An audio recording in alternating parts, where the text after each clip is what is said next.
What if everything you've been told about the Queen of Sheba was a lie? Forget the exotic side character in Solomon's story.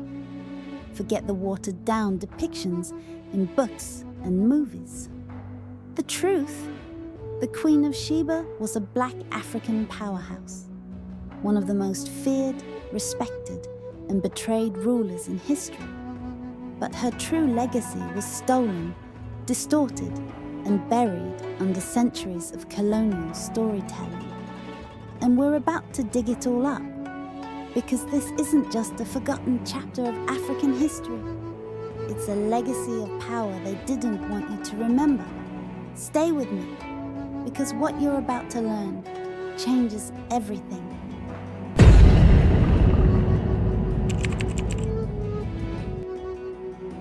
The Queen of Sheba, also known as Makeda, wasn't just a mysterious visitor in the Bible. She was a ruler of the powerful kingdom of Sheba, located in the Horn of Africa, covering what is now parts of Ethiopia and Yemen. Her empire thrived over 3,000 years ago, rooted in African soil, African culture, and African power. And yet, over time, that identity was stripped from her.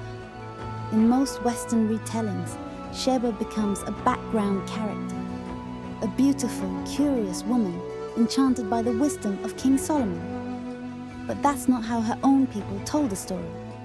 She wasn't there to be dazzled. She was there as an equal, a rival, a queen who brought gold, spices, and riddles, not as offerings, but as tests. She wasn't seeking validation. She was asserting dominance. The real Queen of Sheba wasn't some passive admirer. She was a master strategist, a ruler of a kingdom that controlled vital trade routes, connecting Africa to Arabia and beyond. Her wealth rivaled Solomon's. And yet, her story was gradually reshaped to elevate Solomon while reducing her to a footnote. And the whitewashing, it's not accidental.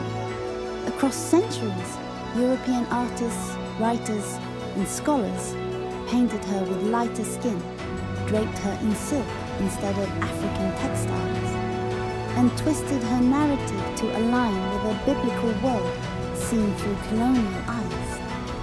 She was reimagined as foreign, exotic, even white. The deeper her African roots ran, the more the world tried to prune them away. But African tradition never forgot. In Ethiopian law, Sheba was a sovereign queen, revered not just for her beauty, but for her unmatched intellect and authority. Her meeting with Solomon wasn't a love story. It was a geopolitical summit between two of the ancient world's greatest powers. And from that encounter came a child, Menelik I, who had become the first emperor of the Solomonic dynasty in Ethiopia. This wasn't just symbolic lineage, it was power passed from one African ruler to another. Menelik's dynasty ruled for over 2,000 years, claiming divine authority through the Queen of Sheba herself. That's not just legacy, that's empire. And yet, in most Western retellings, it's Solomon who celebrated, while Sheba silenced. The erasure didn't stop with legend. The Axumite Empire, founded by her descendants, was one of the greatest civilizations of the ancient world.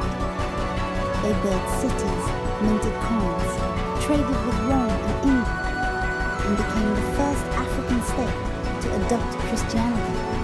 But how often do you hear about it?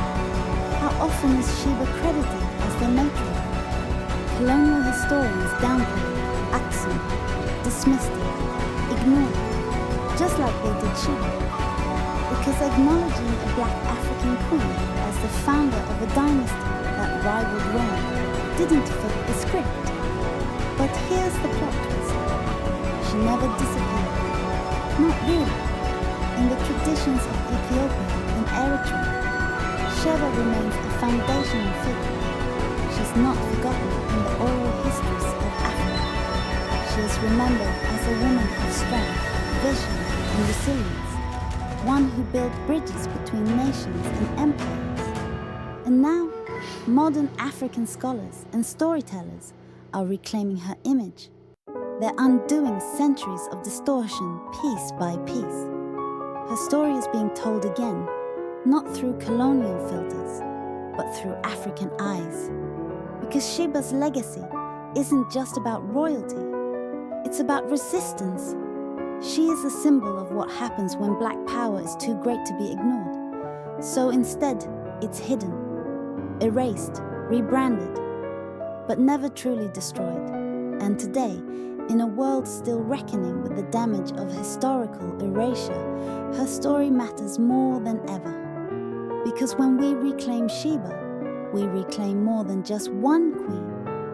We reclaim a lineage of African brilliance, a tradition of female leadership, and a legacy that colonialism tried to bury. We reclaim Africa's rightful place in the global story of civilization. So the next time someone mentions King Solomon, ask them about Sheba. Ask them about the queen who didn't just visit his court, she challenged it. Ask them about the woman who gave birth to a dynasty. Ask them about Makeda, the African queen who changed history and was betrayed by it. This isn't just about correcting the record, it's about honoring the truth. The Queen of Sheba wasn't just beautiful, she wasn't just powerful, she was a black African empress whose legacy was too big for history books to contain. So they tried to erase her, but now her story rises again, and this time the world is finally listening.